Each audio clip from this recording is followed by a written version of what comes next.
उत्तमश्लोके भक्तिर्भवति नैष्ठिकी ॐ अज्ञानतिमिरन्दस्य ज्ञानाञ्जनशलाकया चक्षुरुन्मिलितं येन तस्मै श्रीगुरुवे नमः. We're going to be reading a verse from chapter 15, sorry, Canto 6, chapter 15, text 6. And we'll start with that. We'll start with the Sanskrit and read the verse in purport. And then we'll go back and look a little more at the context of the pastime that's going on here. So,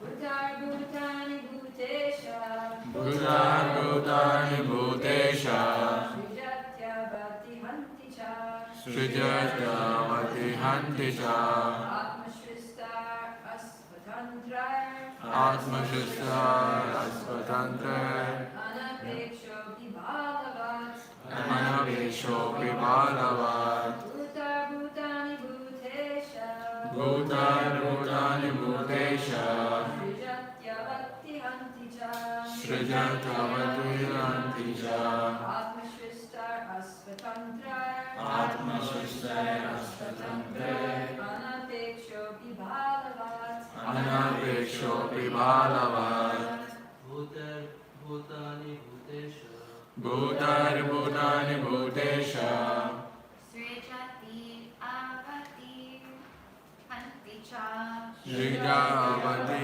Hanti Cha Atmashastre Aruddhante anapeksho vibhalavat Anapeksho Vibhalavat Bhutar Bhutani Bhutesha Srijatyavati hanti cha Srijatyavati Hanti Cha Atmasrishte Ashpatante Atmashastre Asvatante Anapeksho Vibhalavat Anapeksho Vibhalavat Bhutar Bhutani Bhutesha Srijatyavati hanti cha Srijatyavati Hanti Cha Atmasrishte Atmashastre Ashpatante Asvatante Anapikso Vibhalavat Anapeksho Vibhalavat Bhutar Bhutani Bhutesha Bhutar Bhutani Bhutesha Srijaravati Hanti Cha Atmashastre Anapeksho Vibhalavat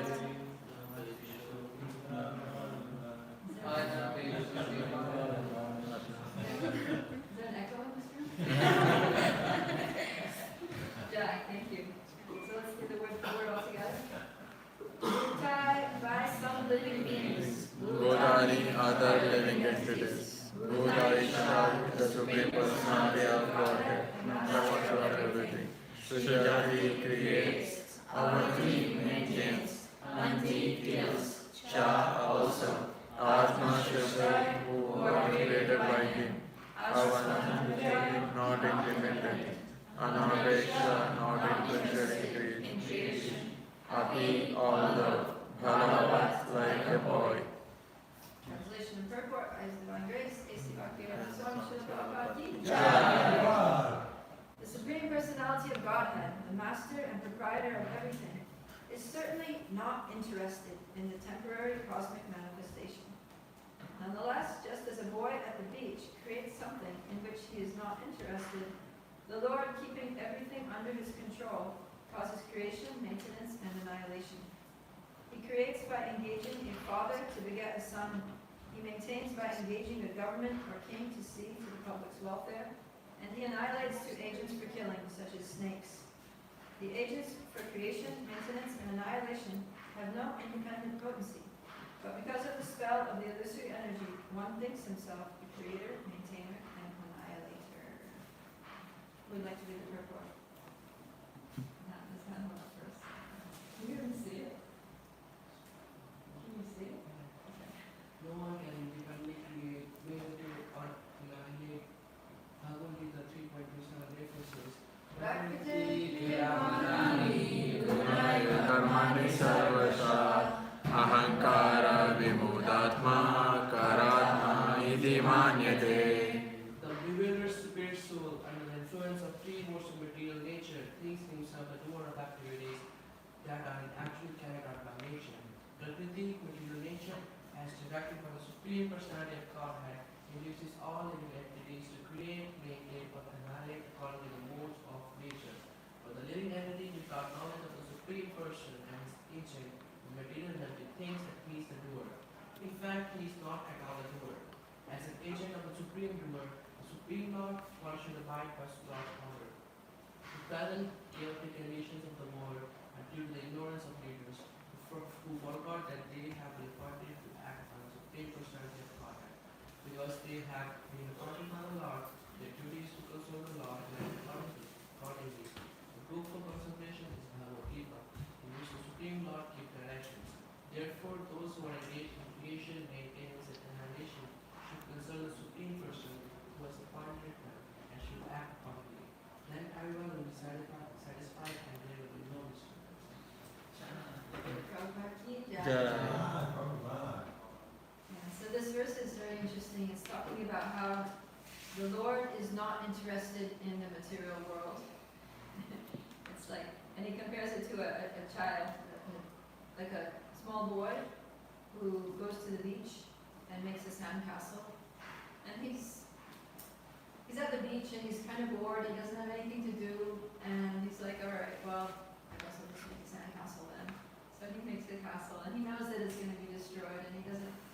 He's, just keeping himself busy basically. And then when it's time to go, he's like, all right, and he just walks away from his sandcastle, and he knows he's never going to see it again, and he doesn't really care. So that's the Lord's. That's the comparison for the Lord and his engagement in this world. That it says he's certainly not interested in the temporary cosmic manifestation. So, but nonetheless, he takes care of it. And how does he do that? So how do we? If there's some service that we have to do, some duty that we have to perform, and we don't really care about it, then what do? We get someone else to do it, if possible, right? So that's what Krishna does. He gets someone else to take care of the world. That's what it's saying in the verse that he creates by engaging a father to beget a son. He maintains by engaging a government or king to see to the public's welfare, and he annihilates through agents who killing such as snakes.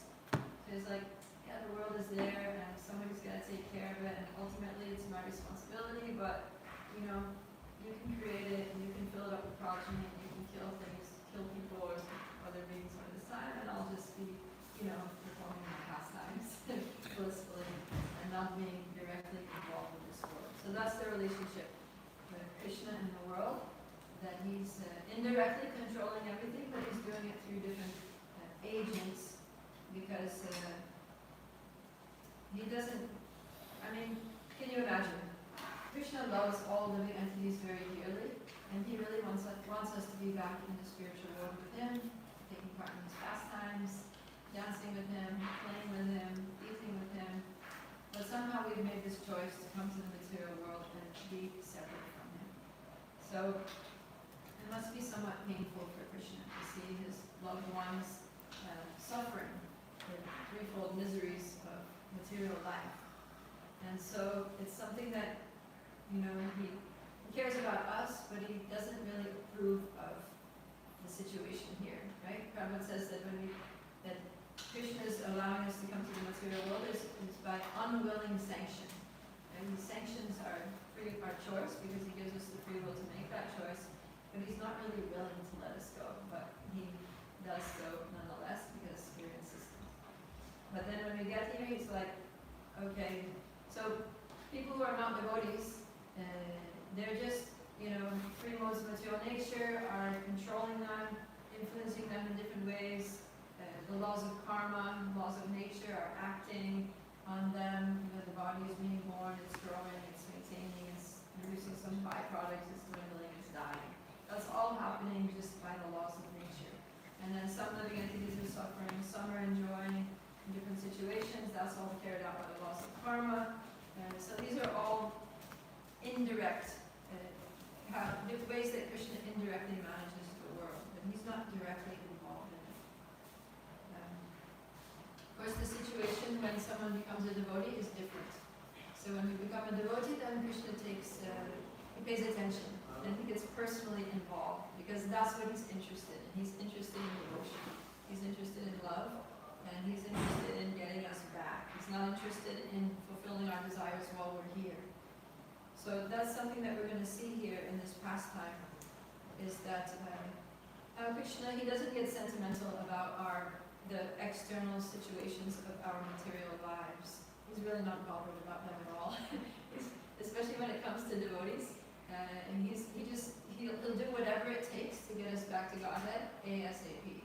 And whatever material situations need to take place for that to happen, he'll just make those happen, whether they seem palatable to us or not. So let's look at this pastime of Chitraketu that we're here in the middle of. So this verse is spoken in the context of that pastime.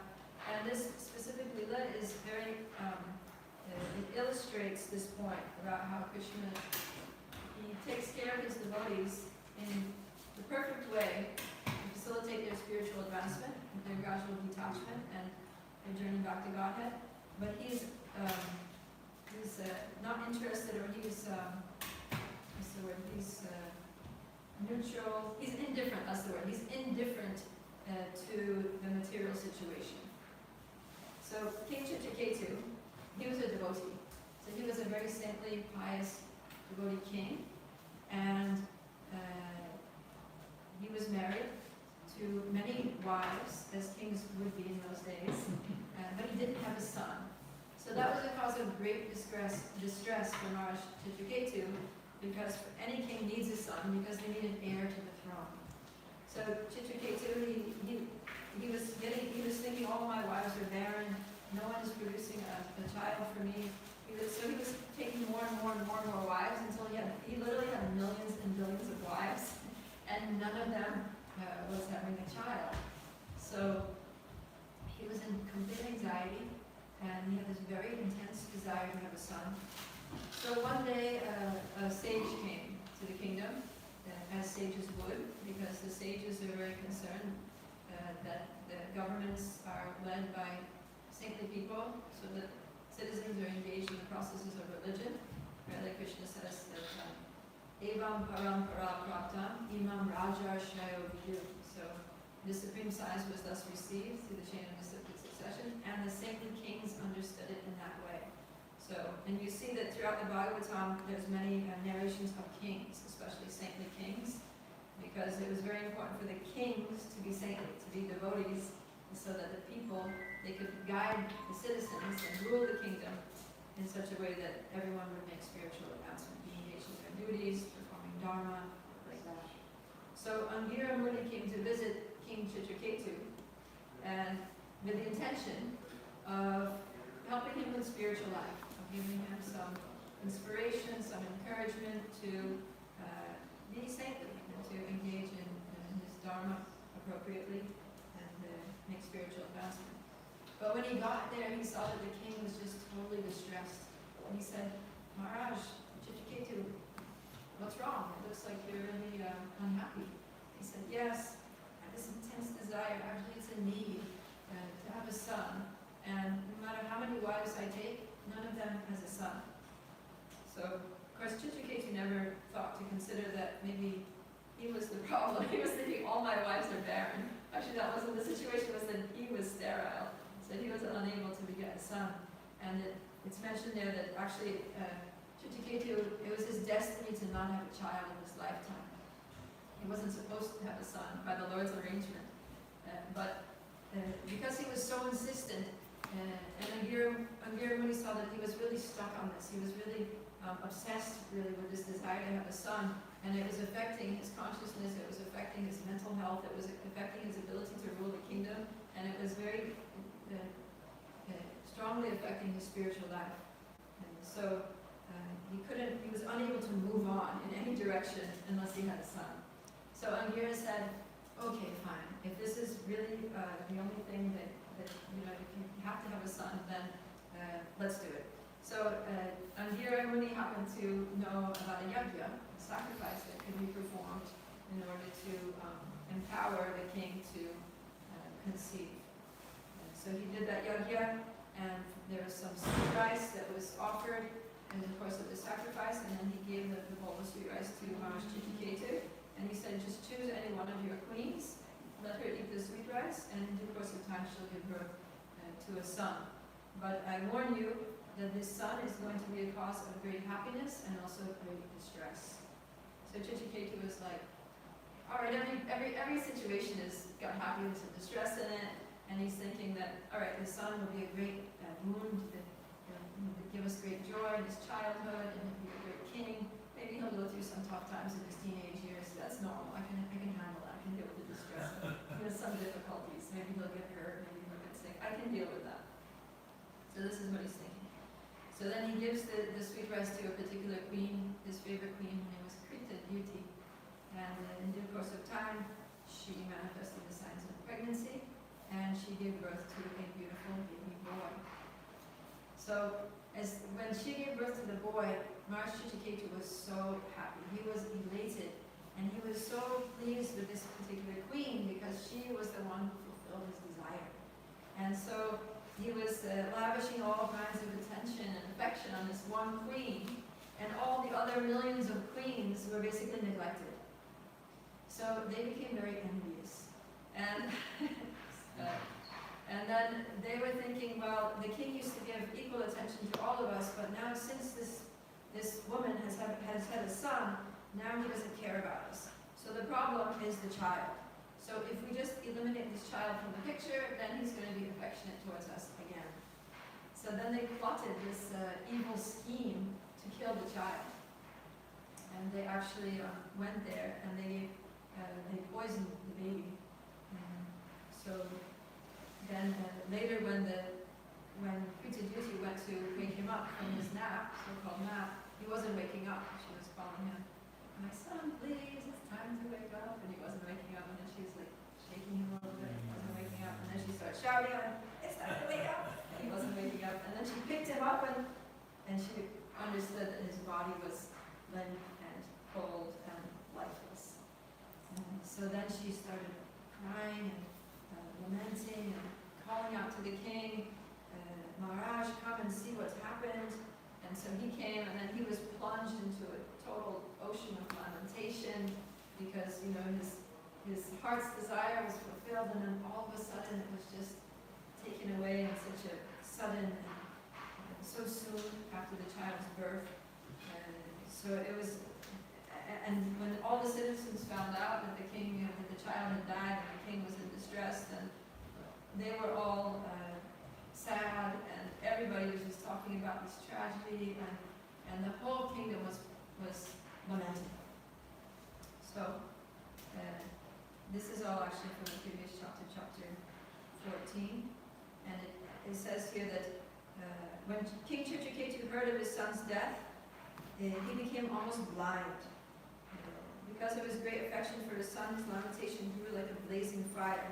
And as he went to see the dead child, he kept slipping and falling on the ground. Surrounded by his ministers and other officers and noted Brahmins present, the king approached and fell unconscious at the child's feet, his hair and dress scattered.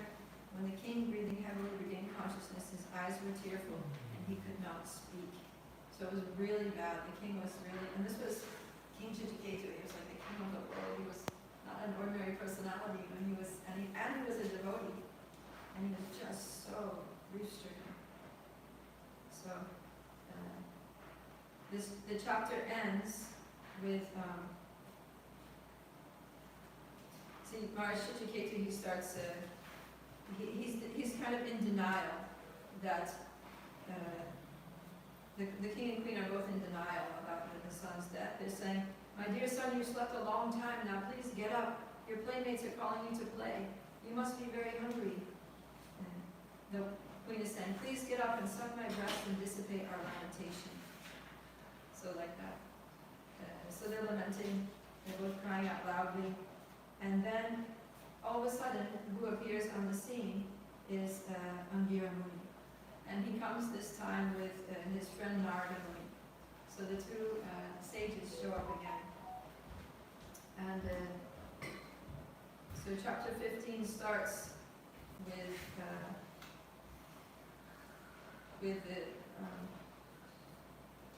Narada and Angira instructing Maharaj Chichiketu about spiritual consciousness.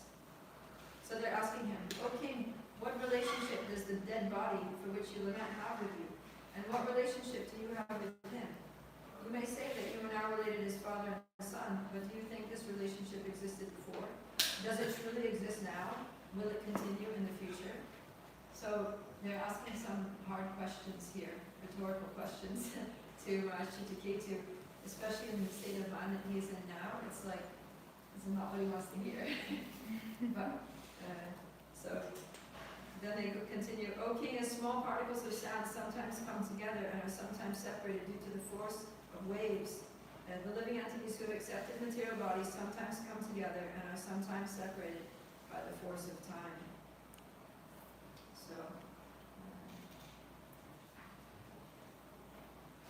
So it goes on like this. And then it brings us to the verse that we came to that talks about how the Supreme Personality of Godhead is not interested in the temporary material manifestation and all of its workings, its material workings. So what's happening here is that Maharaj Chichiketu, he was a devotee, but he had this very strong material desire. And what Krishna is doing, working through the agency of these co-wives who poisoned the child, is that he's trying to elevate the king's consciousness. He's trying to free him from this material attachment. He's trying to free him from the bodily concept of life, which is making him identify that I am the king and I need an heir, I am a man and I need a son, I am a father and this is my child, right? Because these are all temporary, just upadis or false designations that we identify with. He's trying to bring him to the actual identity, his actual identity, that I am a soul, I am an eternal spiritual being, I am the eternal servant of Krishna, which he has forgotten. So, as the story continues, let's go, so I'm going to go to chapter 15, text 16. So, when they start trying to speak to Maharaj Chichiketu, he gradually becomes a little enlightened. The lights start coming on, like, oh yes. And he starts remembering, because he's a devotee after all, so he knows this. He knows this. So they're reminding him that you're a soul, these relationships are temporary, we're all just accepting material bodies for a short time. All these relationships will be taken away at the time of death. So now King Chichiketu is opening up and he's realizing his ignorance, basically. In text 16 he says, "Because you are great personalities, you can give me real knowledge. I am as foolish as a village animal like a pig or dog, because I am merged in the darkness of ignorance. Therefore please ignite the torch of knowledge to save me." So he's realizing how he's basically forgotten Krishna, identified with the body in the same way that animals do. And he's feeling very lowly. So then text 17, Angira Muni says, "My dear king, when you desired to have a son, I approached you. Indeed, I am the same Angira Rishi who gave you this son." It's interesting because we heard about how Maharaj Chichiketu, he was blind due to his lamentation. So when Angira Muni came, although he had come before, and it would have been very memorable because he was the same person who gave him the son. But it seems that Chichiketu was so lost in his grief that he was unable to even recognize Angira Muni when he came. So he's saying, I'm the same person who came, like not too long ago, who gave you this son. And then he's introducing, and this Rishi here by my side, this is the great sage Narada, the son of Lord Brahma. And then he's reminding him too, "My dear king, you are an advanced devotee of the Supreme Personality of Godhead. To be absorbed in lamentation for the loss of something material is unsuitable for a person like you." So this verse here is very similar to what Krishna says to Arjuna in the Bhagavad Gita, right? That this does not become you. A great personality like you shouldn't be. Although you're speaking learned words, you're lamenting for what is not worthy of grief. A wise man laments neither for the living or for the dead. So He's saying, Grace, to be absorbed in lamentation for the loss of something is unsuitable for a person like you. Therefore, we have come to relieve you from this false lamentation, which is due to your being merged in the darkness of ignorance. For those who advance in spiritual knowledge, to be affected by material loss and gain is not at all desirable. And then he goes on, when I first came to your home, I could have given you the supreme transcendental knowledge. That's what he wanted to do. He's like, when I first came, I came with the intention of giving you supreme transcendental knowledge. But when I saw your mind was absorbed in material things, I gave you only a son, which caused you jubilation and lamentation. And then he speaks a very profound verse here. He says, my dear king, now you are actually experiencing the misery of a person who has sons and daughters. So anybody who has children can relate with this. The misery experienced by those who have sons and daughters. O king, owner of the state of Shurasena, one's wife, his house, the opulence of his kingdom, and his various other opulences and objects of sense perception are all the same in that they are temporary. One's kingdom, military power, treasury, servants, ministers, friends, and relatives are all causes of fear, illusion, lamentation, and distress. So he's really pointing out the facts of life here. Right? That's difficult for materialistic people to hear. But he's saying that now, because of this tragedy that's happened and because of the wisdom that he's received, he's open to it. And so Maharaj Chittiketu is hearing very carefully. He's really taking this in. So, and then he says that all these material things, they're like a Gandharva Nagara, a non-existent place that one imagines to exist in the forest. Because they're impermanent, they are no better than illusions, dreams, and mental concoctions. I'm just going to skip a little here to text 26. He says, therefore, O King Chitraketu, carefully consider the position of the Atma. In other words, try to understand who you are, whether body, mind, or soul. Consider where you have come from, where you are going after giving up this body, and why you are under the control of material lamentation. Try to understand your real position in this way, and then you will be able to give up your unnecessary attachment. You will also be able to give up the belief that this material world or anything not directly in touch with the service of Krishna is eternal. Thus you will attain peace. So this is really nice, very sobering instruction. That everything in the material world, all these relationships, your position, your possessions, they're all just temporary. They're all just like things in a dream that don't really exist. And if you give up your attachment to them and realize that the only thing worth being attached to, the only thing that's actually lasting in this world is the service of Krishna and things connected to that service, then you can be peaceful. So then the chapter ends like that. And then, just to reinforce the instructions that are being given, then at the start of the next chapter, Angira Muni does something very amazing, which is that he, actually Narada Muni does it, he brings the dead son back to life. So he summons the soul, the departed soul, who used to be in the body of Chitraketu's son, and he calls the soul to re-enter the body. So I'll read a little bit here. Text 4 of chapter 16. By the mystic power of Narada Muni, the living entity re-entered his dead body for a short time and spoke in reply to Narada Muni's request. So now the child, the soul came back, he came back to life, and he sits up, and now he is speaking. He says, according to the results of my fruitive activities, I, the living being, transmigrate from one body to another, sometimes going to the species of demigods, sometimes to the species of lower animals, sometimes among the vegetables, and sometimes to the human species. Therefore, in which birth were these my mother and father? No one is actually my mother and father. How can I accept these two people as my parents? So, this is probably quite shocking to Maharaj Chittiketu and his queen, because they're thinking that, oh, now our son is back to life, and okay, we've developed some detachment, we've heard some instructions that have put us a little more on the spiritual platform, so we're feeling peaceful. But now his son is going to speak, and it's really like, this is really the clincher when they're hearing it from him. You know, that you're thinking that you're my mother and father, but which mother and father are you? In which lifetime? I've had so many mothers and fathers. I've had mothers and fathers, and I've had demigod mothers and fathers. I've had animal mothers and fathers. I've even had plant mothers and fathers. And I've had so many mothers and fathers. Which ones were you? In which lifetime were you my parents? So he's by asking this question, Maharaj Chittagate and the Queen are like, oh, you know, wow. This is true for all of us. He says, in this material world, which advances like a river that carries away the living entity, all people become friends, relatives, and enemies in due course of time.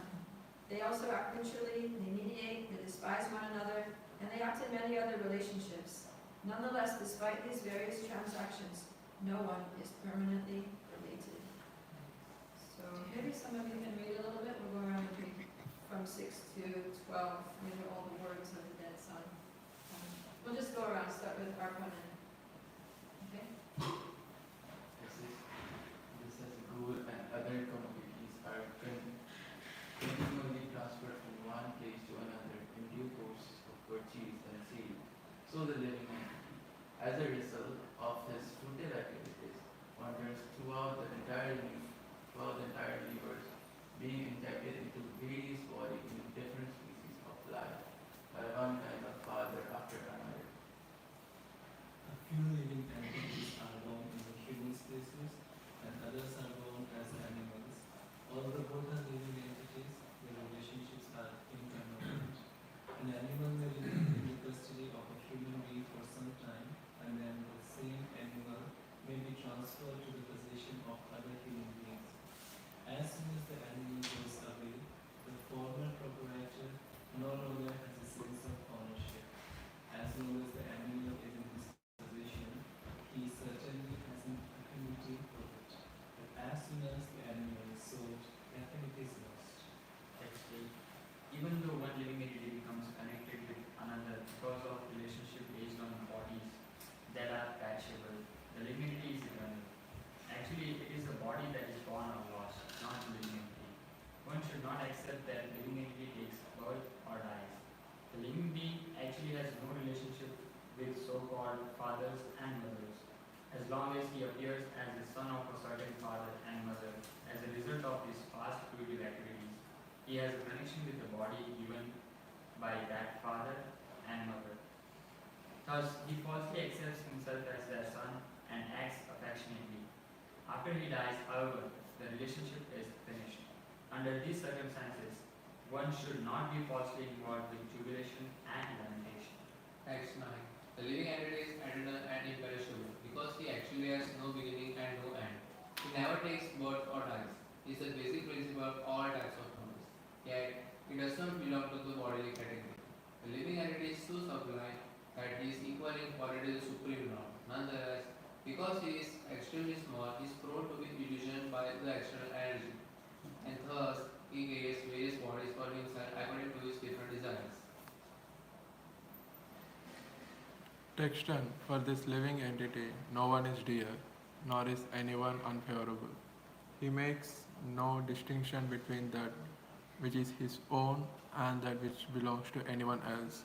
He is one without a second. In other words, he is not affected by friends and enemies, well-wishers or mischief mongers. He is only an observer, a witness of the different qualities of men. The Supreme Lord, Atma, the creator of cause and effect, does not accept the happiness and distress that results from fruitive actions. He is completely independent of having to accept a material body, and because he has no material body, he is always neutral. The living entities, being part and parcel of the Lord, possess his qualities in a minute quantity. Therefore, one should not be affected by lamentation. Sri Sukadeva Goswami continued. When the conditioned soul, Jiva, in the form of Maharaj Chitraketu's son, had spoken in this way and then left, Chitraketu and the other relatives of the dead son were all astonished. Thus they cut off the shackles of their affection, which was due to their relationship with him, and gave up their lamentation. Okay. Thank you. So, yeah, you can see that I mean, it's amazing. Imagine the scene that this small baby, tiny little baby, and he's speaking this philosophy, Atma Tattva, science of the soul. Because he's the soul only the body, the identification with the body that causes ignorance, that covers our knowledge. So if he's in the baby body and identifying with the baby body and conditioned by the baby body, then he's going to speak like a baby, which is going to be but as a soul, it's not that baby body. He has full knowledge, so this soul that was formerly in the body of the baby is no longer identifying with that body, so he's no longer restricted or limited by it. So he's speaking the philosophy that every soul knows this philosophy. This is like a no-brainer for the soul, you know, that we're not in the body, that the relationships are temporary, that we're traveling through bodies in this material world, that we're trying to realize the absolute truth eventually. So hearing this from the child was very powerful for Chitraketu and Queen Priti, and they were able to detach themselves and give up their orientation. So the arrow hit its mark. This whole drama that was enacted by the Lord through his devotees Angiramuni and Naramuni was meant to bring Chitraketu to this realization, to help him overcome his attachment to having a child and come to the spiritual platform. So seeing the success of this preaching program, Narada Muni and Angira were very happy. And Narada Muni was really pleased, like any senior devotee or spiritual master is pleased to see the disciple making spiritual advancement and becoming self-realized. So Narada Muni was very pleased, and they both looked at each other and thought, now he's ready. Now he's ready to really just absorb himself in Bhakti Yoga. So so Narada Muni is going to give him a mantra to worship the Lord. And we're going to see that from tomorrow's class. We'll start there. That he gets a mantra, which is all, it's not the Hare Krishna Maha Mantra, because this was a previous yuga, but he gives him a specific mantra, which is glorifying the Lord, different names of the Lord, qualities of the Lord, and instructs him to just, meditate on this mantra, chant it every day. So Maharaj Chitraketu, he fasts. He's taking only water for a week and doing nothing but chanting this mantra. And he makes such rapid spiritual advancement by the mercy of Narada Muni and by the strength of his sincere endeavor to follow the instructions, that he's able to get a darshan of the Lord. And the Lord actually appears before him in this form of Ananta Dev and blesses him. So this is a little bit of the backstory as to, and the same Chitraketu, you'll see. So this is what I'm talking about, that the Lord is not interested in the external situations of our life. He's not interested in the material affairs and the optics, what that looks like to others or how we see it. He's just interested in getting the devotee back to Godhead. So whether somebody has to have their son die untimely to come to Krishna consciousness, Krishna's not worried about that because he knows that the son didn't die, the son was never born, his relationships are all temporary. From Krishna's perspective, it's like, it's nothing, It's like the family has a small child and they take him to a fair, and then he wants a balloon, right? One of those nice helium balloons, the pretty ones to go. So he buys the kid the balloon, I got my balloon, he's all happy. And then, he's looking at something else and he slips out of his hand and it's floating in the sky, and then, I lost my balloon, he's crying, he's wailing, he's throwing a tantrum, and the parents are just like, come on, it's just a balloon. So from Krishna's perspective, all these losses and gains in our material lives are so insignificant. It's just like getting a helium balloon and losing it. It makes no difference whatsoever. The only difference that it makes is that these things help us when we become devotees, then Krishna creates these situations for us that are specifically tailored to help us let go of material attachments, understand the nature of this world, that it's a place of misery, it's not really meant to be, and help us to take the next steps. So now you're going to see how Chitraketu later, even after coming to Krishna consciousness, he ends up going to the higher planets and again getting attached to sense gratification because there's so much facility for it in the higher planets. And then he gets cursed, so he gets cursed to become a demon.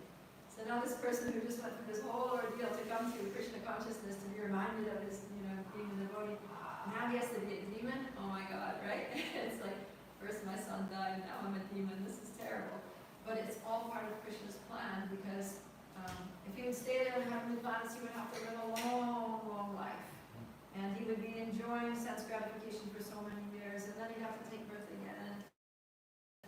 God knows when he's going to get back to Godhead. But if he can just be like ripped out of the heavenly planets, thrown down the earth, become a demon, and then demons quickly get killed because, Krishna doesn't tolerate demons on the earth terrorizing people for too long. So then he just quickly went back to Godhead. And we saw in the previous chapter, we were looking at some of the beautiful prayers of Vritsasura, right? How he was like actually expressing feelings of a devotee. He has the heart of a devotee because he's King Chitraketu. So, yeah, we can kind of like reflect on our lives and also prepare ourselves for the future. That, lots of crazy things happen in devotees' lives, and everybody's like, why? Why me? I thought Krishna was supposed to protect devotees. I thought Krishna was supposed to fulfill all the devotees' desires. I thought Krishna was supposed to make us all happy and, everything smooth and rosy.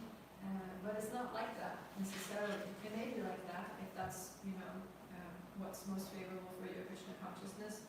But particularly if we have strong attachments, then we may have to go through some rough experiences to get those deep-rooted attachments weeded out, But it's all good. That's the thing. That's what we have to have faith in, is that when we surrender to Krishna, Krishna will give us exactly what we need to make spiritual advancement.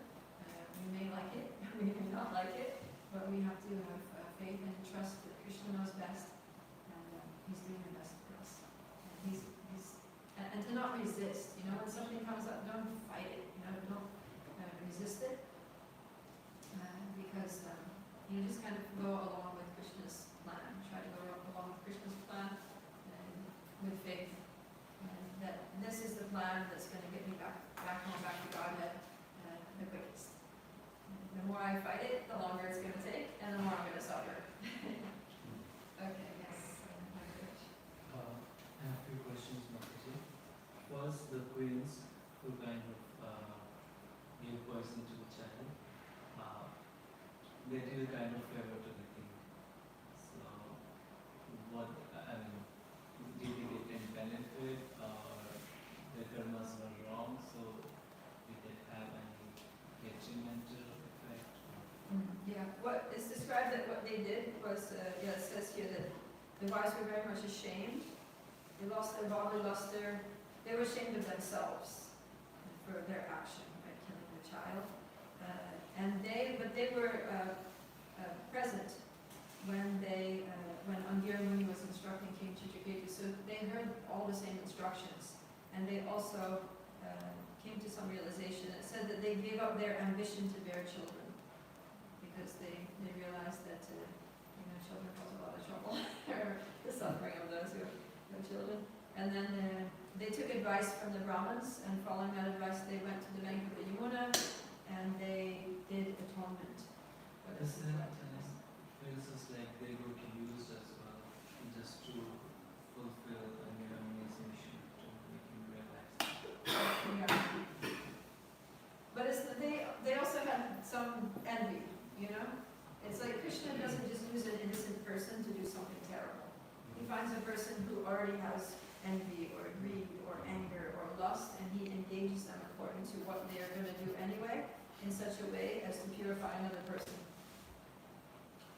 Also, same Brahma wanted those kings to increase population, and the only thing the king wanted to have a son, so that he can just kind of continue the hierarchy. But what was wrong? It's his karma, a kind of dharma as well, to have a son. What was wrong with that? The wrong was that he was just, in Nectar of Instruction it says, Atyahara Prayasascha. It says, so one of the second thing is over-endeavoring for mundane things that are very difficult to obtain. So, okay, he has this material duty to have a son because a king should have a son. But he was just over endeavoring, you know. It's a mundane thing, and it was difficult, you know. So many wives, and none was giving him a child, and still he didn't give up, you know. By the billionth wife, he should have been like, all right, I guess this is not meant to be. But he still didn't give up. So he was just, and ultimately it's a mundane thing that they could just, you know, in the case where there's no heir, then they select somebody else and train him to be the king. It doesn't have to be a biological son to be the next king. So yeah, he just had to realize that I guess this is not what Krishna wants. He doesn't want me to be a father in his lifetime. And he could have also consulted Brahmins, you know, for their guidance on the decision, and started training someone else to be the successor. And also you said that giving birth to a child means you are somewhere giving a soul a chance to get liberated. Yeah. Yeah, but then if you're not meant to have a child, then you're not meant to, you know, we can't, Krishna has his plan, right? Man proposes, God disposes. So you may have all the best intentions for having a child, right?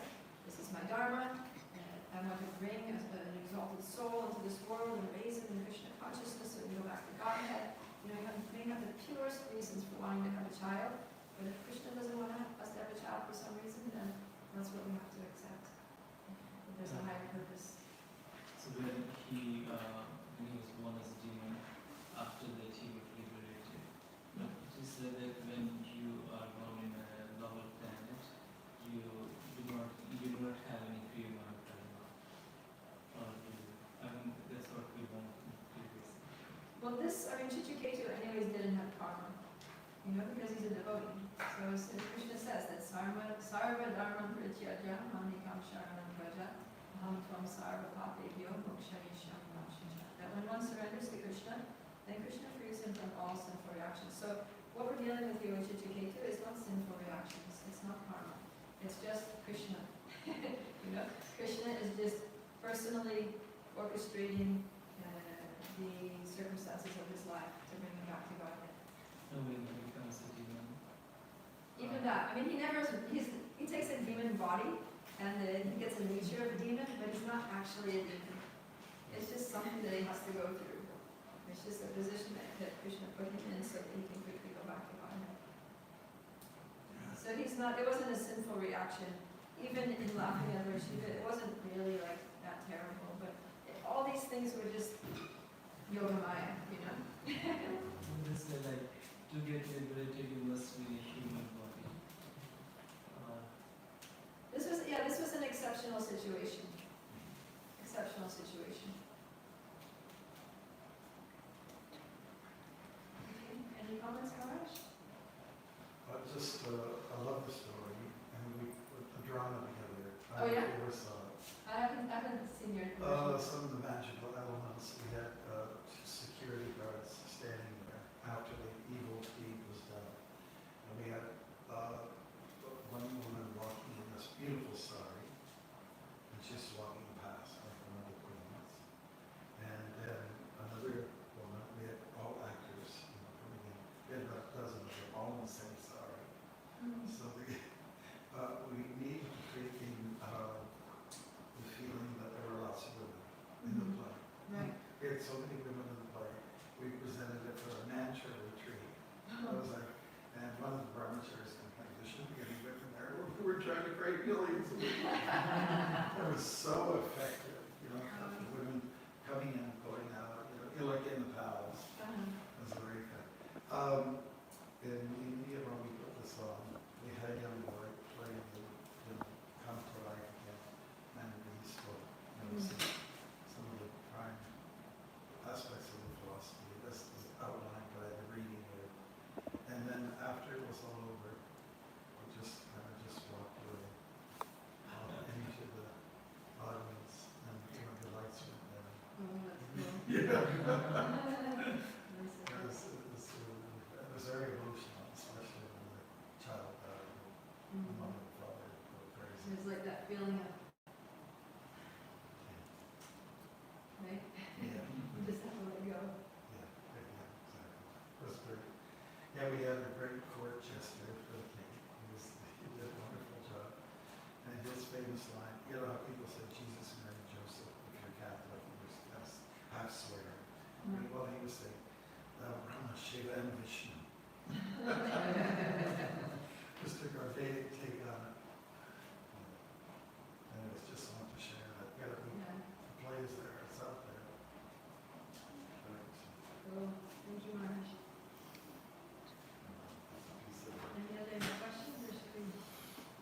8:34. So we end on time here now, or? I think it's a good idea. Okay. Grandra Srimad Bhagavatam. Thank